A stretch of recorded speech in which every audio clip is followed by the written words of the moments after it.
journaliste et écrivain, je suis très heureux d'accueillir le maire de Béziers ainsi que le fondateur du site Boulevard Voltaire. Bonjour Robert Ménard. Bonjour. Et vous venez nous présenter l'abécédaire de la France qui ne veut pas mourir. Dès le début de cet abécédaire, d'ailleurs, vous annoncez la couleur. Les élections de 2017 ne sont pas la dernière chance pour la France, mais c'est sans doute la dernière pour que les choses se passent bien. Le constat est très pessimiste. C'est pas un constat, c'est le résultat du vécu qui est le mien, c'est-à-dire de la ville qui est une ville en France, mais où tous les jours, je croise des gens, honnêtement, j'exagère pas, qui n'en peuvent plus. De gens qui voient rien, qui se retrouvent pas seulement dans des situations économiques difficiles, ça encore, vous trouvez des solutions, mais qui ont l'impression que pour leurs enfants, ce sera plus difficile, que l'école, quand ils ont pas d'argent, c'est une école où les choses se passent pas bien, qui ont le sentiment qu'ils sont plus chez eux, qui ont le sentiment que ce qu'ils ont aimé, ce qu'ils ont vécu n'est plus d'actualité. C'est tout ça. Et encore aujourd'hui, oui, ils se disent, les élections vont pouvoir peut-être changer quelque chose, mais à un moment donné, ils y croiront plus. C'est ça qui m'inquiète. C'est pour ça que j'ai fait ce petit abécédaire. C'est pas une thèse de 3e cycle, c'est juste une espèce de récit, d'une certaine façon, de ce que je vis, de ce qu'on peut en penser, de ce qu'on peut en tirer comme leçon, peut-être à un autre niveau que d'une simple ville moyenne. Alors, puisque vous avez fait le choix d'un abécédaire, je vais adapter ce principe à mon entretien, et donc je commencerai par A comme activisme. De votre jeunesse à Béziers, vous avez gardé quand même le mode de fonctionnement coupe politique, provocation, pour faire bouger les choses. Alors, je prends la charte des mosquées, l'initiative de l'invitation de Donald Trump une fois élu, pour qu'il vienne dans votre ville, en passant par le halal dans les cantines scolaires, la guerre au kebab, les crèches de Noël à la mairie. Vous multipliez les initiatives pour faire parler de vous et de votre politique surtout. C'est vraiment, vous, le refus du vivons heureux, vivons cachés. Oui, ça, je suis d'accord. Non, mais attendez, mais c'est payant. Je vous prends un exemple parce qu'il date de la semaine dernière. La semaine dernière, j'inaugurais les nouvelles Galeries Lafayette à Béziers. C'est j'allais dire, en centre-ville. Le bateau amiral du commerce en plein centre-ville. Mais je vous rappelle qu'il y a 2 ans, je me suis pris tout un tas de commentaires de la presse, parce qu'évidemment, comme d'habitude, on avait fait une affiche, nous en prenant cette fois-ci à Ginette Moulin, qui est la propriétaire du groupe Les Galeries Lafayette, c'est vrai, en des termes pas forcément plaisants. Attendez, je le fais. Au même moment, on annonce que les Galeries Lafayette fermeront donc à Béziers, à Lille et à Thiers. Aujourd'hui, 2 ans après, elles ont fermé à Lille et à Thiers. Elles ont été absolument transformé, le magasin a été entièrement refait à Béziers. C'est manifestement une méthode qui fonctionne. Je vous dis ça parce que c'est pas le goût du spectacle, le goût de l'interpellation, c'est une méthode qui permet d'avancer sur les choses. Alors, avec B comme Béziers, bien sûr, vous faites dans ce livre une véritable déclaration d'amour à votre ville, si c'était encore nécessaire. 20 fois, vous écrivez, vous répétez « J'aime Béziers », 20 fois. En 30 mois, quel bilan tirez-vous de votre action et de votre travail à Béziers? D'abord, j'aime vraiment la ville.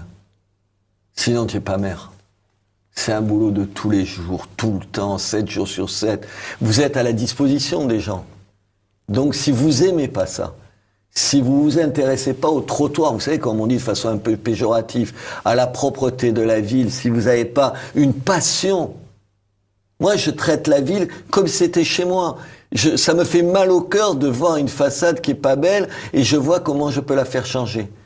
Ça, c'est la première partie de la réponse. J'aime vraiment cette ville. Sinon, j'aurais jamais fait de politique. Alors, la deuxième partie de la réponse, c'est est-ce qu'avec vous, Béziers va mieux? Mais bien sûr qu'elle va mieux. Alors c'est un peu difficile de vous répondre parce que ça fait plaidoyer pro domo. Vous me demandez à moi si ce que je fais est utile. En général, tu dis pas non, sinon tu te suicides. Mais non, je pense que réellement la ville va mieux. Il faut être d'une rare mauvaise foi pour pas voir que la ville est plus belle, plus propre, plus sécurisée, plus vivante. Évidemment. Mais alors elle n'est pas suffisamment propre, elle n'est pas suffisamment sécurisée, elle n'est pas suffisamment vivante, elle n'est pas suffisamment belle. Mais enfin, ça a été une ville merveilleuse. Je suis pas à la tête d'une ville ordinaire, je suis à la tête d'une des plus vieilles villes de France. Je suis maire, et donc j'ai un bureau dans un hôtel de ville. Vous savez depuis quand le pouvoir communal est exactement à l'endroit où il y a mon bureau? Pas dans le même bâtiment, mais au même endroit dans la ville. Depuis 1238, il y a 7 siècles, presque 8 siècles, que le pouvoir communal est là. C'est une ville qui a une histoire incroyable. Et oui, elle se porte mieux aujourd'hui. Pas assez bien, mais elle se porte mieux. C'est ça qui vous fait tenir, sinon vous faites pas ça, sinon, enfin, vous le faites pas longtemps, en tout cas. Est-ce que c'est un modèle municipal qu'on peut porter à l'échelon national ? Et c'est aussi pour ça que j'écris ce livre, c'est aussi parce que je le pense un petit peu. Attendez, je dis pas que Béziers, c'est pareil que la France. Mais il y a un certain nombre de leçons de ce qui est fait à Béziers qui doivent servir au niveau de la France. Le fait d'avoir réuni à peu près toutes les droites dans l'équipe que je dirige, à des gens du Front National jusqu'à des gens qui sont des Républicains, tout ce qu'il y a au milieu. Et ils travaillent ensemble. Je veux dire, aujourd'hui, on est une équipe qui est populaire. Ça veut dire quoi? Ça veut dire que contre les médias, contre la classe politique locale, contre les apparatchiks de tout poil, de toute la région, on a réussi à construire quelque chose. Et vous savez, ce que j'ai le plus réussi, ce que nous avons le plus réussi à Béziers, c'est donner la fierté aux gens. Aujourd'hui, les gens, on a fait, quand je les vois, ils me disent « Ah, mais finalement, avec vous, j'ai compris que on peut être fier de cette ville. » et fiers de ce qu'ils sont. C'est ce qui permet que tout le reste marchera. Alors, deux choses qui marchent. Comme droite, vous affirmez que la France est majoritairement de droite, mais pourtant cette droite elle est multiple, elle est libérale, conservatrice, nationale, éparpillée d'ailleurs en mille chapelles souvent irréconciliables.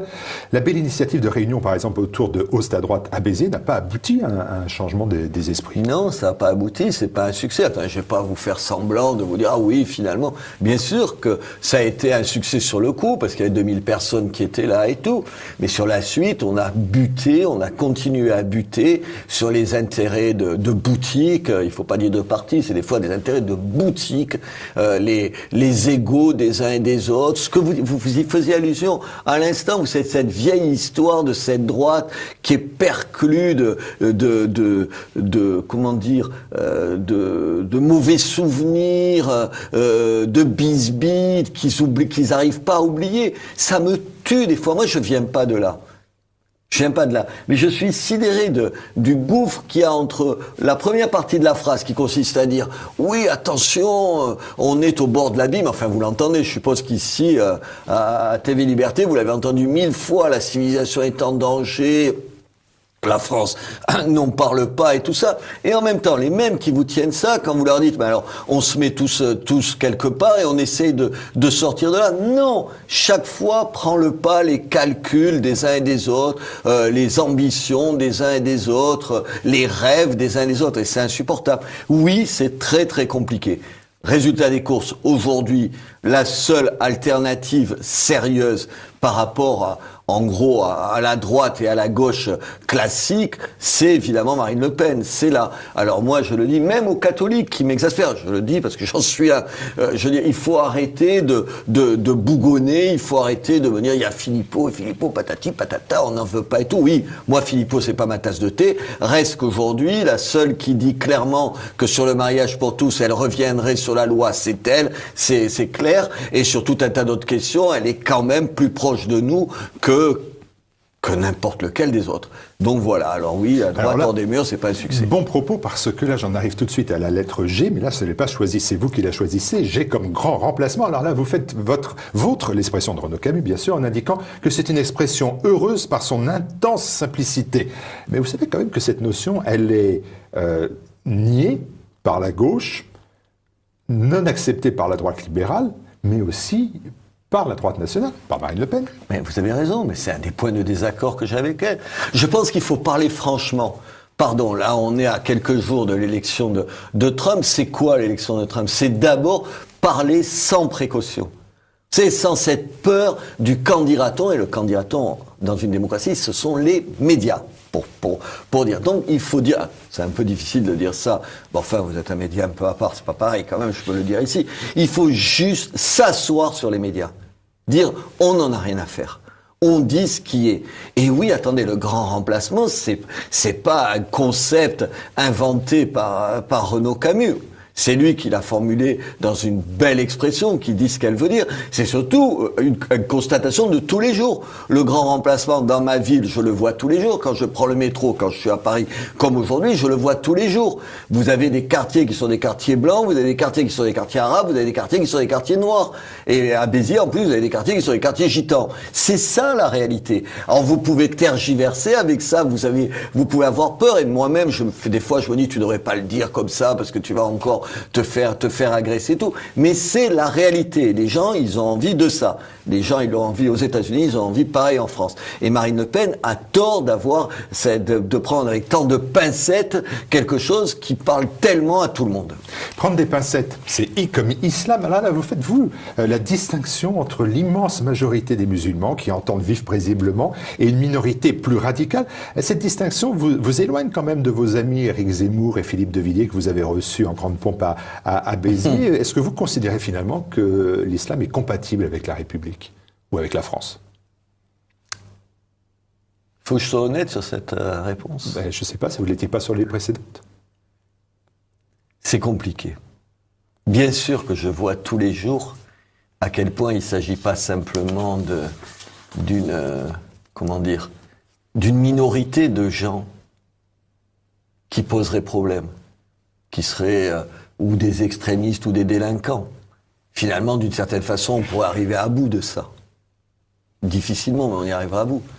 Je raconte une anecdote dans ce livre, vous vous en souvenez peut-être, où je raconte une dame qui se plaint d'être dans un immeuble, qui est l'immeuble où j'ai vécu quand j'étais adolescent, c'est drôle, qui vient me voir et qui se plaint en disant « Mais ils sont gentils avec moi ».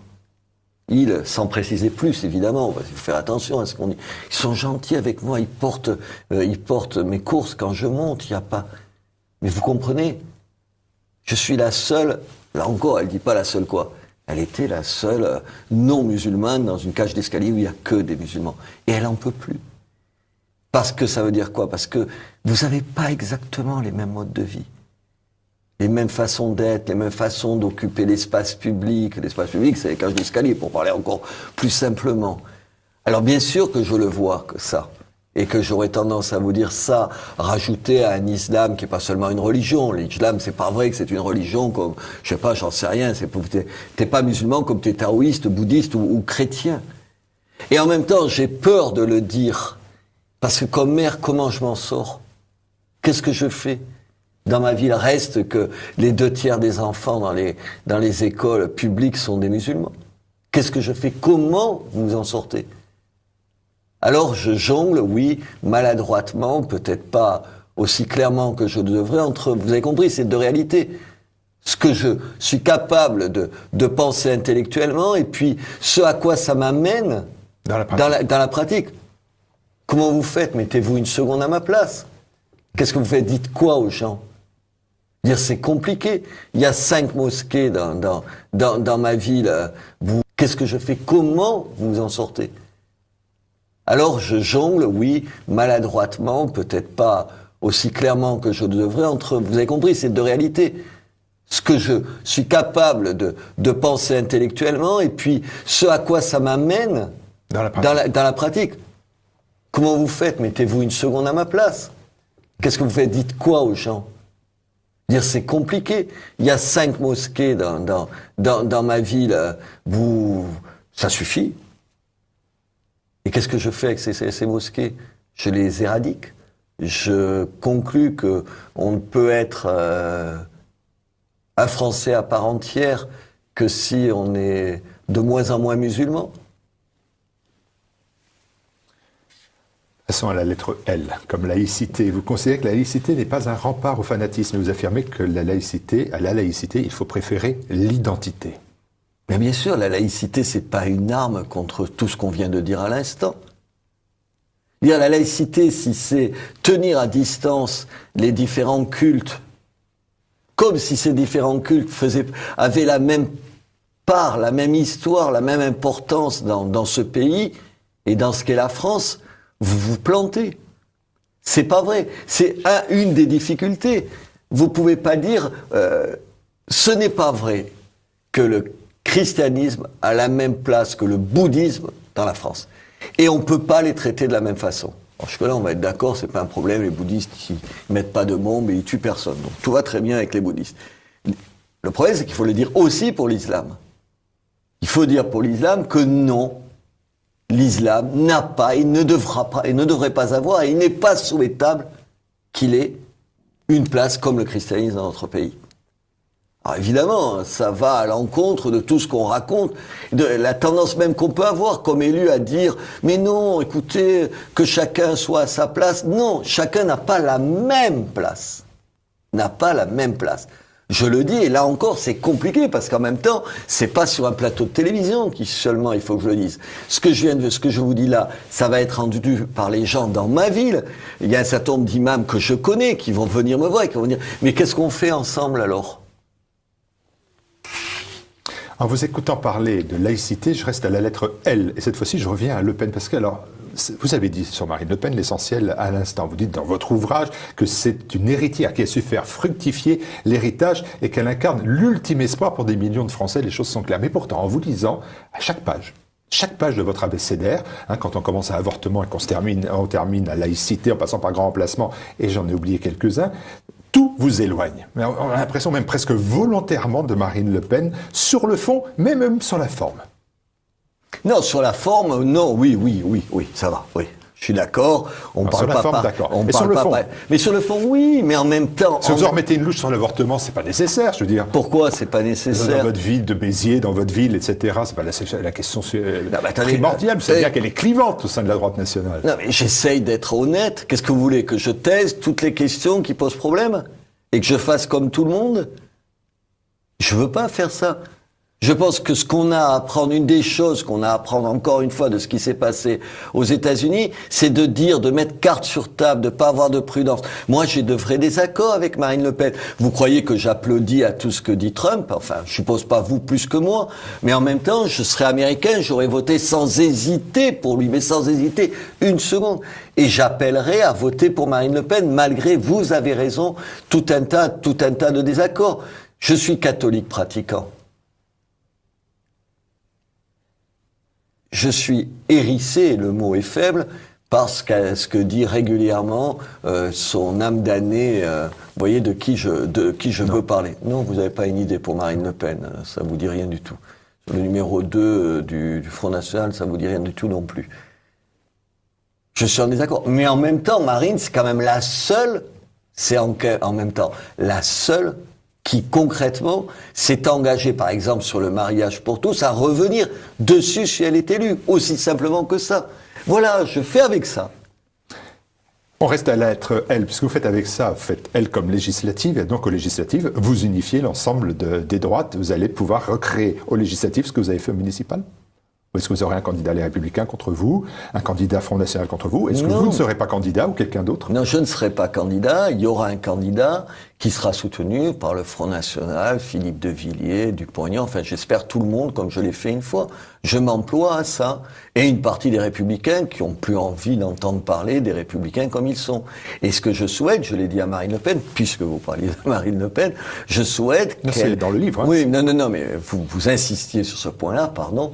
Je pense qu'il faut qu'elle accepte de laisser dans bon nombre d'endroits des places éligibles à des gens qui incarnent cette sensibilité-là sans être pour autant au Front National. Mais ça, c'est vrai que ça va à l'encontre pas seulement de ses réflexes à elle, mais ça va à l'encontre de toute une culture de parti. Le type qui est militant depuis 30 ans dans un parti, enfin... Porter l'étiquette du Front National, c'était quand même pas un cadeau pendant longtemps. Ça l'est toujours pas. Ça te brouille avec tout un tas de gens, ça te ruine ta carrière professionnelle et ça te fait te disputer même avec tes voisins. Mais et donc, le type qui depuis 30 ans subit cette situation-là, il a pas envie de laisser sa place à quelqu'un qui arrive, qui a pas tout à fait les mêmes idées et et dont il a l'impression qu'il vient au secours de la victoire. Mais il va falloir le faire, sinon vous gagnez pas une élection. Il nous reste peu de temps, on va quitter la politique électorale pour arriver à deux notions, une contradiction que j'ai trouvée avec P comme peine de mort. Et là, vous vous prononcez pour que l'État de droit ait le droit de tuer un tueur. Est-ce qu'il n'y a pas une contradiction avec le début de votre ouvrage sur l'avortement? Comment on peut être en début du livre pour la culture de vie, contre l'avortement, pour la culture de vie, et en fin du livre pour la peine de mort, culture de mort? Vous êtes casse-pied quand même un peu. C'est un peu mon rôle. Non, je ne crois pas qu'il y ait une contradiction, parce que ce que vous dites pas, c'est que dans la partie consacrée à l'avortement, je dis que je ne... Pas seulement parce que je suis un garçon, parce que ça n'a pas beaucoup de sens, quand vous êtes en couple, c'est des questions dont on parle, mais que je ne me vois pas dire du haut de je ne sais pas quoi, je suis contre l'avortement à des femmes, et des gens, on a toujours des amis, des parents, c'est pas, on en connaît tous. J'ai fait un raccourci, je voulais. Voilà, qui sont dans une situation comme ça et qui ne voient pas d'autre solution. Je sais qu'il y a des gens qui sont capables de dire non, c'est non. Moi, je ne me vois pas le dire pardon, c'est une faiblesse, sûrement une carence, une insuffisance de ma part, mais je ne me vois pas dire ça. En même temps, à la fin je dis pas ce chapitre, c'est un abécédaire, c'est souvent que quelques lignes, je rappelle que les mêmes gens qui sont les plus favorables à l'avortement, les plus favorables à l'avortement sont ceux qui, en même temps, sont les plus opposés à la peine de mort. C'est-à-dire, d'un côté, donc je renvoie un petit peu ce que vous venez de dire à d'autres. Voilà, c'est pas habile parce que j'essaye pas de l'être, mais c'est les gens qui vous disent ah non, c'est pas vraiment une vie, un petit dans le ventre de sa maman, alors que tout le monde est en port. Tout ce que je dis, ça nie pas le fait qu'il y a une vie là et que c'est à 15 semaines et 2 jours, ce serait une vie qu'on devrait respecter. À 15 semaines moins 2 jours, on pourrait tuer cet enfant à naître qui est dans le ventre de sa maman. Voilà, bien sûr que c'est difficile, mais je veux pas sur un terrain comme ça donner des leçons. Mais en même temps, ceux qui me disent en même temps ils sont pour l'avortement et ils sont contre la peine de mort, pardon de vous dire que là aussi il y a une sacrée contradiction. Alors on revient à un P plus connu, celui de la presse. Vous avez été un journaliste, vous êtes un journaliste, vous avez été un journaliste de la presse classique d'ailleurs. Vous avez dénoncé dans cet abécédaire une presse en manque de neutralité, d'indépendance, ce sont les termes que j'ai retrouvés, et une presse occidentale finalement de propagande, mais dont le pouvoir sur les peuples finalement s'effondre. Est-ce que l'élection de Donald Trump, c'est la démonstration du rejet de ce type de presse? Est-ce que ça vous rassure finalement? Bien sûr que ça me rassure. Ça me rassure parce que ça veut dire que la presse qui fait quand même, qui donne le là de tout un tas de discours politiques, tant les hommes politiques ont peur d'elle et peur de ses réactions, on peut s'en balancer, on peut s'en contrefoutre. On peut faire comme si elle n'existait pas. Et là, pardon de vous dire, attendez, je me mets pas en modèle et tout, vous avez compris, j'essaye d'être juste un peu honnête. À Béziers, je pratique ça. La presse, elle peut dire ce qu'elle veut, ça me fait pas changer d'un iota ce que je fais. Ce qui me fait changer, ce qui me fait revenir sur des décisions et tout, c'est les bitérois eux-mêmes, pas ceux qui sont censés parler à leur place et qui parlent pas à leur place, qui parlent seulement à la place d'elle-même. C'est un soliloque, la presse. Bien sûr qu'elle est... ce qui s'est passé aux États-Unis, la grande leçon, c'est qu'on peut gagner contre elle, contre cette presse-là. En même temps, ailleurs dans le livre, je parle de la presse alternative, ce que vous êtes et tout, et je dis, elle remplace pas cette presse-là, parce que pas encore. Elle a un rôle de contre-information, elle a un rôle peut-être aussi important, c'est-à-dire d'être un lieu où on se réchauffe le cœur, parce qu'on se dit on n'est pas les seuls à le penser. Quand je regarde TV Liberté ou Boulevard Voltaire, vous y faisiez allusion tout à l'heure, je me dis tiens, on est un certain nombre à penser un petit peu les mêmes choses. Donc les médias, ils sont le reflet que d'une partie de la réalité. Mais en même temps, il faudra bien se poser la question demain, si on est au pouvoir, de ces médias mainstream qui nous combattent à longueur de temps. À longueur de temps, que ce soit la presse nationale ou, face à moi, la presse régionale. J'ai aussi la presse nationale, d'ailleurs, face à moi, les deux ensemble. Il faudra leur faire la peau. La peau, ça veut dire quoi? Ça veut dire qu'il faudra juste leur couper les vivres. Moi, je rêve d'être ministre de la communication. Je serai ministre de la communication 1 heure, ça me suffira. Ministre de la communication 1 heure, fini les subventions, toutes les subventions, il n'y en a plus une seule. Plus un avantage postal, plus rien. Et maintenant, vous vous démerdez. On va voir qui respire, qui survit. Hop, Et ça, on aura fait le ménage. J'aurais même pas besoin de le faire. Pas d'inquiétude pour TV Liberté. C'est bien pour ça que je le dis. V comme vote, ce sont les deux à la primaire le 20 novembre prochain. Non, bien sûr que non. Enfin, ce serait d'une telle hypocrisie. Si j'allais voter, je voterais pour Jean-Frédéric Poisson. Moi, je l'ai découvert, il est venu à Béziers, je l'écoute, je le trouve proche de ce que je ressens, je le trouve courageux, même dans ses maladresses, il me touche. Donc vraiment, je l'aime beaucoup, mais je vais pas aller voter. Que ça voter, ça voudrait dire que, enfin, si c'est un exercice que vous prenez un petit peu au sérieux, ça voudrait dire que une fois que le vote est tranché, vous vous rangez derrière celui qui a gagné la primaire. Enfin, vous voyez demain appelé à voter ou Juppé, Sarkozy ou Fillon. Enfin, non, ça va pas bien, non.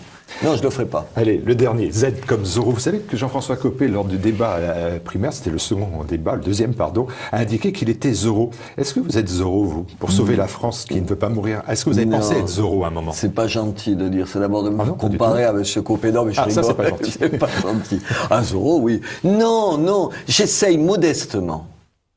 Il y a 3 ans que je suis maire. Dans cette ville, les choses marchent plutôt mieux.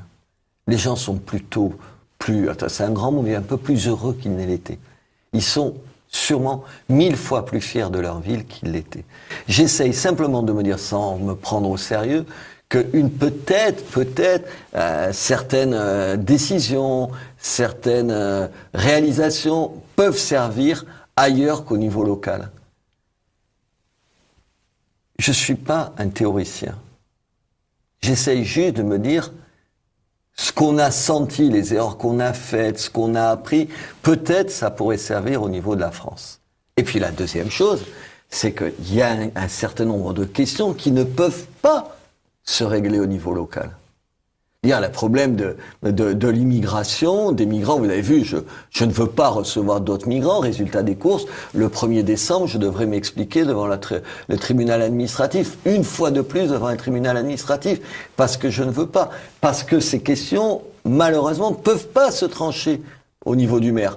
Donc, on a besoin de changer. J'ai besoin de respirer comme maire. On ne peut pas. Je n'en peux plus de la gauche au pouvoir.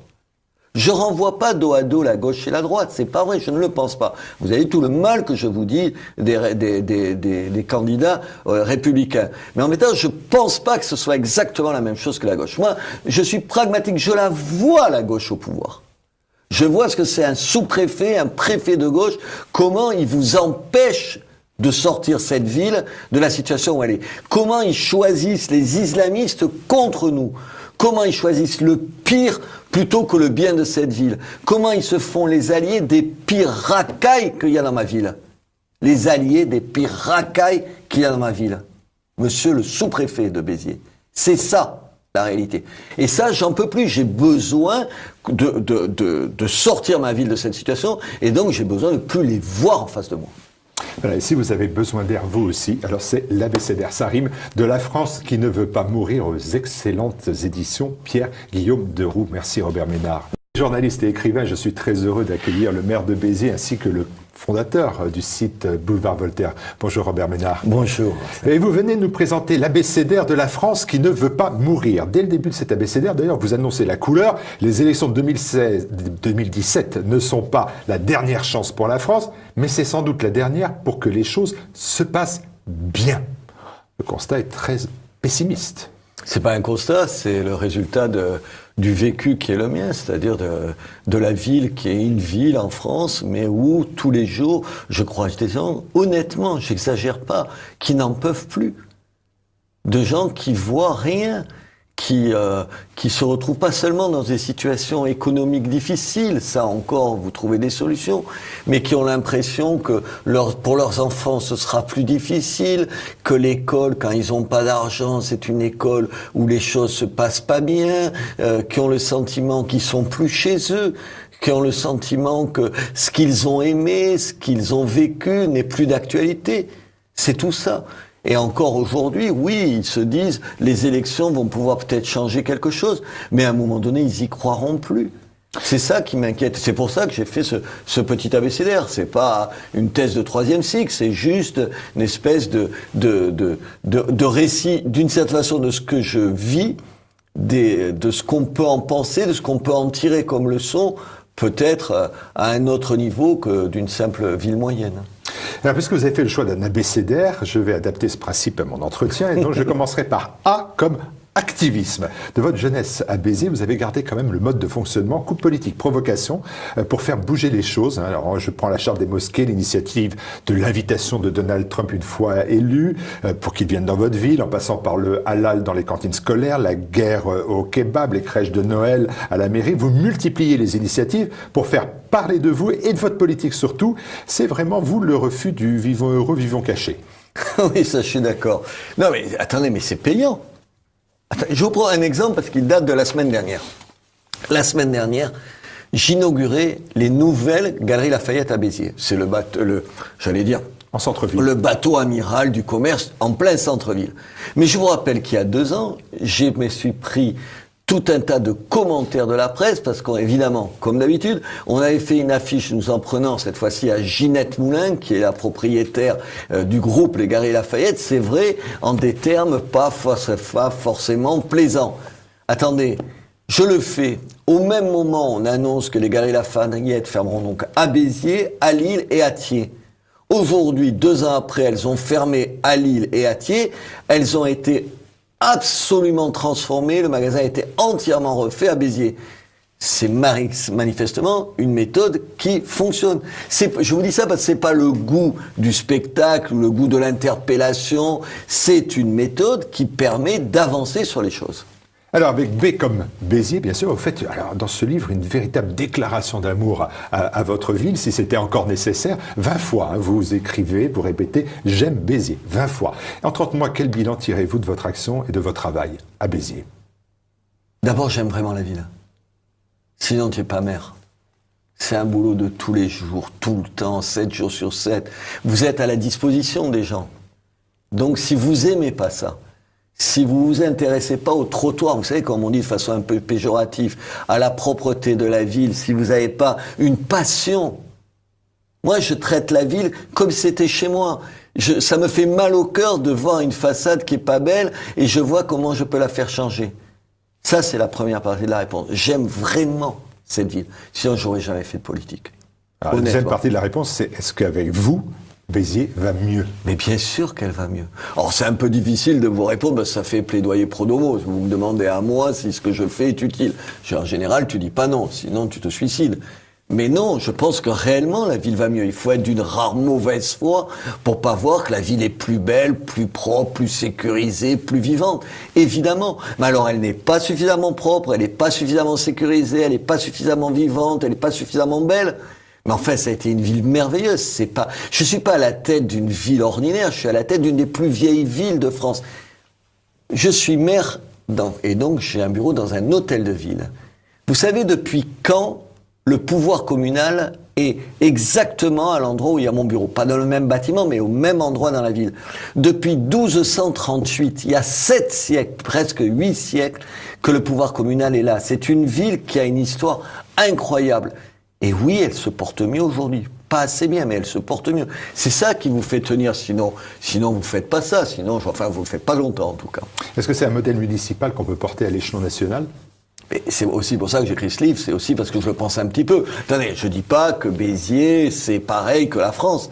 Mais il y a un certain nombre de leçons de ce qui est fait à Béziers qui doivent servir au niveau de la France. Le fait d'avoir réuni à peu près toutes les droites dans l'équipe que je dirige, à des gens du Front National jusqu'à des gens qui sont des Républicains et tout ce qu'il y a au milieu. Et ils travaillent ensemble. Je veux dire, aujourd'hui, on est une équipe qui est populaire. Ça veut dire quoi? Ça veut dire que contre les médias, contre la classe politique locale, contre les apparatchiks de tout poil, de toute la région, on a réussi à construire quelque chose. Et vous savez, ce que j'ai le plus réussi, ce que nous avons le plus réussi à Béziers, c'est donner la fierté aux gens. Aujourd'hui, les gens, quand je les vois, ils me disent « Ah, mais finalement, avec vous, j'ai compris que on peut être fier de cette ville. » et fiers de ce qu'ils sont. C'est ce qui permet que tout le reste marchera. Alors, deux choses qui marchent. D comme droite. Vous affirmez que la France est majoritairement de droite, mais pourtant cette droite elle est multiple, elle est libérale, conservatrice, nationale, éparpillée d'ailleurs en 1000 chapelles souvent irréconciliables. La belle initiative de réunion par exemple autour de Hausse à droite à Béziers n'a pas abouti à un changement des esprits. Non, ça n'a pas abouti, c'est pas un succès. Attends, je vais pas vous faire semblant de vous dire, ah oui, finalement, bien sûr que ça a été un succès sur le coup, parce qu'il y avait 2000 personnes qui étaient là et tout. Mais sur la suite, on a buté, on a continué à buter sur les intérêts de boutiques. Il faut pas dire de partis, c'est des fois des intérêts de boutiques, les égos des uns et des autres. Ce que vous y faisiez allusion à l'instant, vous savez, cette vieille histoire de cette droite qui est perclue comment dire, de mauvais souvenirs, de bisbis qu'ils n'arrivent pas à oublier. Ça me tue des fois. Moi, je viens pas de là.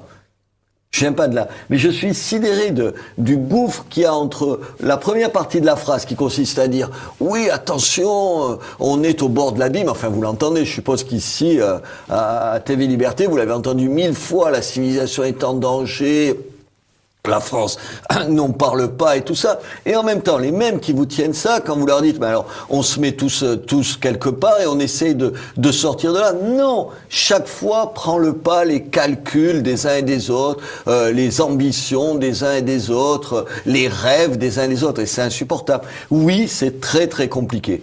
Résultat des courses, aujourd'hui, la seule alternative sérieuse par rapport en gros, à la droite et à la gauche classique, c'est évidemment Marine Le Pen. C'est là. Alors moi, je le dis, même aux catholiques qui m'exaspèrent, je le dis parce que j'en suis un. Je dis, il faut arrêter de bougonner, il faut arrêter de venir, il y a Philippot, et Philippot, patati, patata, on n'en veut pas et tout. Oui, moi, Philippot, c'est pas ma tasse de thé. Reste qu'aujourd'hui, la seule qui dit clairement que sur le mariage